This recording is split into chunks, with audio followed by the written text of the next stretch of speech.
Ashis Bengali math টিউটরে তোমাদের সবাইকে স্বাগত জানাই। আশা করি তোমরা সবাই ভালো আছো। আজকের কষবো আমরা ক্লাস 5-এ আমার গণিত। আমরা গত ক্লাসে 25 পর্যন্ত কষেছি। আজকের কষবো পৃষ্ঠা নম্বর 26, 27 এবং 28। আশা করি অঙ্কগুলি তোমরা বুঝতে পারছো, নিশ্চয়ই বুঝতে পারছো, যার ফলে আমার সাবস্ক্রাইব সংখ্যা 1000-এ পৌঁছলো এবং ভিডিওগুলি তোমাদের ভালো লেগেছে। ভিডিওগুলি যদি ভালো লেগে থাকে লাইক এবং শেয়ার করবে বন্ধুদের মধ্যে, অনেক অনেক শেয়ার করবে বন্ধুদের মধ্যে। আর ইতিমধ্যে যারা সাবস্ক্রাইব করেছো তাদেরকে অসংখ্য ধন্যবাদ জানাই। আর যারা এখনও সাবস্ক্রাইব করোনি বা আমার চ্যানেলে নতুন, তারা অবশ্যই সাবস্ক্রাইব করবে। আমরা আজকের 26 পৃষ্ঠায় তাহলে প্রথমেই কি আছে দেখো। 26 পৃষ্ঠায় আছে সহজে গ্রামের জনসংখ্যা গুণী। তাহলে সহজে গ্রামের জনসংখ্যা গুণী। আমাদের গ্রামের নাম মধুপুর। আমরা 10 জন বন্ধু মিলে আমাদের গ্রাম ও পাশের গোবিন্দপুর গ্রামের জনসংখ্যার তালিকা তৈরি করব। 1 মাস পরে আমিও 4 জন বন্ধু আমাদের গ্রামের জনসংখ্যার তালিকা তৈরি করলাম। বাকি 5 জন বন্ধু গোবিন্দপুর গ্রামের জনসংখ্যার তালিকা তৈরি করলো। আমরা দেখলাম মধুপুরের জনসংখ্যা 6876 জন। আমার বন্ধুরা দেখলো গোবিন্দপুরের জনসংখ্যা 3123 জন। তাহলে এবার দেখো মধুপুরের জনসংখ্যা এখানে এই যে কাঠিটির সাহায্যে দিয়েছে। তাহলে কটি বল আছে, তাহলে এখানে বিভিন্ন রং দেখো। হাজারের ঘরে কি বল দিয়ে, নীল বল দিয়েছে। শতকের ঘরে সবুজ বল, দশকের ঘরে হলুদ বল এবং এককের ঘরে লাল বল। তাহলে এখানে দেখো হাজারের ঘরে নীল বল কটি আছে, 1 2 3 4 5 6, তাহলে 6000। শতকের ঘরে সবুজ বল কটি আছে, 1 2 3 4 5 6 7 8, তাহলে 6800। দশকের ঘরে হলুদ বল কটি আছে, 1 2 3 4 1 2 3 4 5 6 7। আর এককের ঘরে কটি, 1 2 3 4 5 6, তাহলে কত হলো, 6876। 6876। আবার গোবিন্দপুরের জনসংখ্যা দেখো, তাহলে হাজারের ঘরে কটি আছে না, 3000। শতকের ঘরে কটি, 1, তাহলে 3100, আর 2 আর 3, তাহলে 2 10 5 25, তাহলে 3100, 1 2 3 2123, তাহলে কত হলো, 2123 জন হলো। তাহলে এটাকে যোগ করলাম কত, 6 3 9 7 2 9 8 1 9 6 3 9 যোগ করলাম। আবার কাঠির সাহায্যেও আমরা যোগ করতে পারি। তাহলে দেখো এখানে কটা বল আছে, এখানে 6টা, এখানে কটা, 3টা। তাহলে হাজারের ঘরে কটা বল হলো, 9টা বল হলো। আবার দেখো সবুজ ঘরে এখানে কটা আছে, 8টা বল আছে। এখানে কটা, 8টা, এখানে কটা, 9টা, একটা, তার মানে 9টা বল হলো সবুজ ঘরে। এবার হলুদ ঘরে এখানে কটা আছে, এখানে দেখো 7টা বল আছে। হলুদ ঘরে এখানে কটা আছে, 2টো আছে, তাহলে 7 আর 2, এখানে 9টা বল হলো। আবার লালের ঘরে এখানে কটা আছে, 6টা, এখানে কটা আছে, 3টা, তাহলে এখানে কটা বল হলো, এখানে 9টা বল হলো। তাহলে এভাবেও আমরা কাঠির সাহায্যে হিসাব করতে পারি, অথবা এভাবে যোগ করেও আমরা করতে পারি। কিন্তু আমরা জনগণনায় কিছু ভুল ছিল, একজন বেশি হবে, তাই দুটি গ্রামের মোট জনসংখ্যা হবে 9999 যুক্ত 1। এবার দেখো যখনই এখানে যুক্ত 1 করব, তাহলে কাঠির সাহায্যে আমরা বুঝিয়ে এসো। তাহলে যখনই আমরা আগে কষেছি এই কাঠির সাহায্যে যোগ কষে দেখেছি, আমরা কাঠির সাহায্যে স্থানীয় মানে বিস্তার করেছি বা অঙ্ক শিখেছি, তাহলে সেখান থেকে আমরা কি পাই দেখো, যখনই 9টার জায়গায় এখানে 10 হবে, 10টা কাঠি হবে, তখন দশকে 1 দশক হয়ে দশকের ঘরকে চলে আসবে। 1 দশকে কোথায় চলে আসবে, এই দেখো 1 দশকে দশকের ঘরকে চলে আসছে। আবার দেখো দশকের ঘরে যখন 10টা হবে, তাহলে 10টা 10 হলে কত, 100, তখন 100 হয়ে চলে আসবে কত, শতকের ঘরকে। দেখো শতকের ঘরকে চলে আসে। আবার যখন শতকের ঘরে 9টার জায়গায় 100 যোগ হবে, তাহলে 10 শতক, তাহলে 10 শতক সমান কত, 1000, তখন সেই 1000 হয়ে কোথায় চলে এলো, হাজারের ঘরে চলে এলো। এগুলো সব ফাঁকা হয়ে গেল, এগুলো সব ফাঁকা হয়ে গেল। তাহলে আরেকবার দেখো তোমরা, তাহলে যখনই একজন বেড়ে, এখানে একজন, যখনই একটি বল বেড়ে গেল, তাহলে দেখো, তাহলে 9টা বলের জায়গায় একটা বল মানে 10টা বল হয়ে গেল। যখন 10টা বল হয়ে গেলো তাহলে দশকের ঘরে এক দশক হয়ে এখানে চলে এলো। এই যে এখানে চলে এলো 1 দশক হয়ে। তাহলে আবার 1 দশক, এখানে 9টা বল ছিল, তাহলে 10টা বল, তাহলে 10টা 10 মানে 1 শতক। তখন শতক হয়ে কোথায় চলে এলো? শতকের 1 শতক হয়ে শতকের ঘরকে চলে এলো। আবার এখানে 9টা শতক ছিল আর একটা শতক, তাহলে 10টা শতক হলে কত? 1000। সেই 1000 হয়ে কোথায় চলে এলো? হাজারের ঘরে চলে এলো। তাহলে আশা করি তোমরা বুঝতে পারলে। তাহলে দেখো জনসংখ্যা কত হলো, তাহলে দেখো 1-এর ঘরে 1000 হলো আর সবগুলো 0 0 0, তাহলে 10,000। জনসংখ্যা কত হলো? 1-এর ঘরকে এলো, তাহলে 10,000 জনসংখ্যা হলো। কত হলো? 10,000 জনসংখ্যা হলো। এবার দেখো, তাহলে এখানে দেখো 2 অযুতের ঘরে 2 আর হাজারের ঘরে 0, তাহলে এটা কত? 20,000। এটা কত? 20,000। তাহলে 20,000।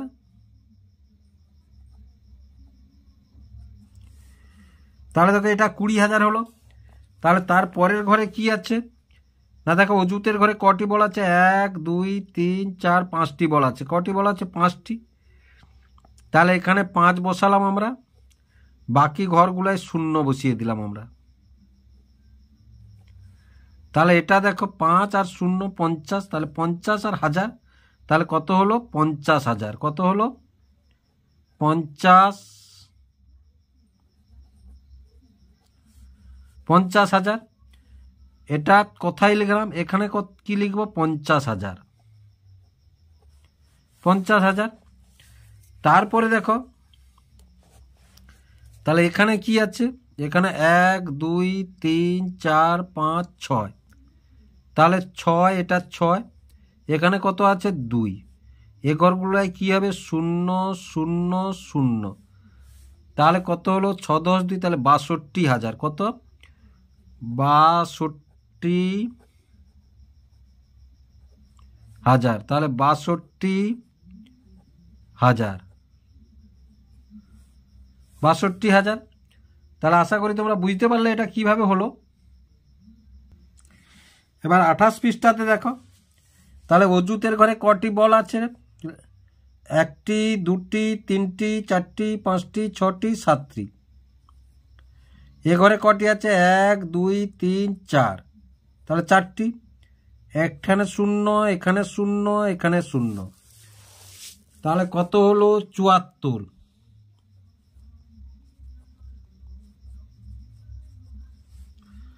তাহলে 74,000। কত হলো? 74,000। আবার এই ঘরে দেখো, তাহলে অযুতের ঘরে কটি আছে? 1 2 3 4 5 6 7 8। এ ঘরে কটি আছে? 1 2 3। এ ঘরে কটি আছে? 2টি। তাহলে এটা 0, এটা 0, তাহলে এখানে আমাদের কত হলো? 8 10 3 83।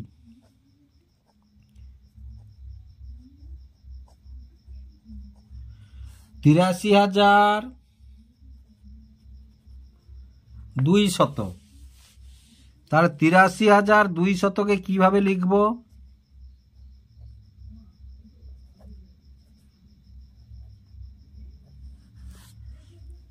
(83,200) তারপরে দেখো এখানে কত? এখানে অযুতের ঘরে 1 2 3 4 5, এখানে কত? 2। এখানে কিচ্ছু নেই মানে 0। এখানে কত? 1 2 3। এখানে কত? 1। তাহলে দেখো এটা কত হলো? 52,000। তাহলে 52,000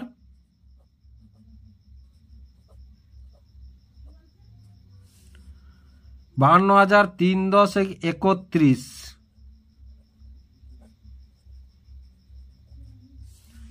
তাহলে 52,031। তাহলে এখানে লিখবো, এইটা বসিয়ে দেবো। দেখো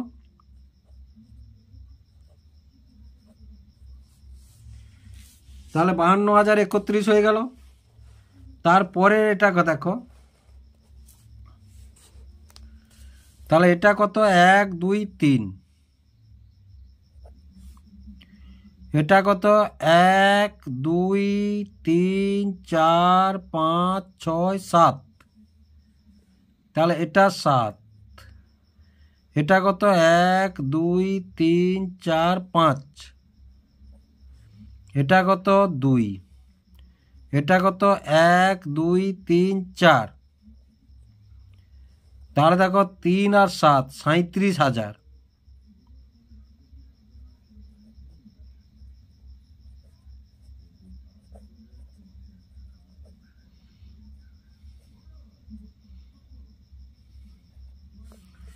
$37,500,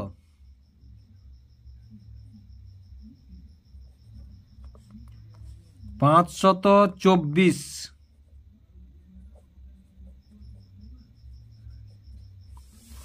তাহলে 37,524। তাহলে কিভাবে লিখবো আমরা? 37,524, 37,524 লিখলাম। তারপরে দেখো 60,020, তাহলে 60,020 মানে এ ঘরে 6টা বল থাকবে, তাহলে 1টি 2টি 3টি 4টি 5টি 6টি, তাহলে 6টি বল 60,020 মানে তাহলে এই ঘরে 2টি বল থাকবে, 1টি 2টি, তাহলে দেখো এই ঘরে 6 0 0 2 0, দেখো হয়েছে কিনা দেখো 60,020। তারপরে দেখো 36,500, তাহলে 36,500, তাহলে 36, এখানে 3টে বল হবে 1 2 3, 36, আর এখানে হবে 6টা, 3 6 36, 3 10 6, 1 2 3 4 5 6, তাহলে 36,000। আর কত 500, তাহলে শতকের ঘরে 5টি বল হবে 1 2 3 4 5, আর এখানে কত, তাহলে এখানে 3, এখানে 6, এখানে 5, এখানে 0, এখানে 0, তাহলে লিখবো কিভাবে না দেখো 36,500, এই লেখা হয়ে গেল। তারপরে দেখো এখানে দেখো, তাহলে 5 অঙ্কের বৃহত্তম সংখ্যা, তাহলে 5 অঙ্কের বৃহত্তম সংখ্যা মানে, তাহলে 5 অঙ্কের বৃহত্তম সংখ্যা মানে 5টা 9, তাহলে দেখো এ ঘরে 9টা, 1টি 2টি 3টি 4টি 5টি 6টি 7টি 8টি 9টি, আবার এ ঘরেও 9টি, 1টি 2টি 3টি 4টি 5টি 6টি 7টি 8টি 9টি, আবার এ ঘরেও 9টি, 1টি 2টি 3টি 4টি 5টি 6টি 7টি 8টি 9টি, এ ঘরেও 9টি, তাহলে 1টি 2টি 3টি 4টি 5টি 6টি 7টি 8টি 9টি, আবার এ ঘরেও 9টি, তাহলে 1টি 2টি 3টি 4টি 5টি 6টি 7টি 8টি 9টি, তাহলে দেখ এটা 9, এটা 9, এটা 9, এটা 9, এটা 9, তাহলে 5 অঙ্কের বৃহত্তম সংখ্যা, তাহলে 99,999,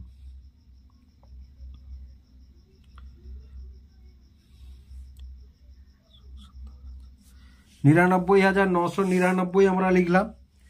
এবার 5 অঙ্কের ক্ষুদ্রতম সংখ্যা, তাহলে 5 অঙ্কের ক্ষুদ্রতম সংখ্যা মানে 1-এর পিঠে 4টা শূন্য। তাহলে 1টা কোথায় হবে না, অযুতের ঘরে হবে। তাহলে এইটা 1, তাহলে এগুলো সব শূন্য। তাহলে দেখো 1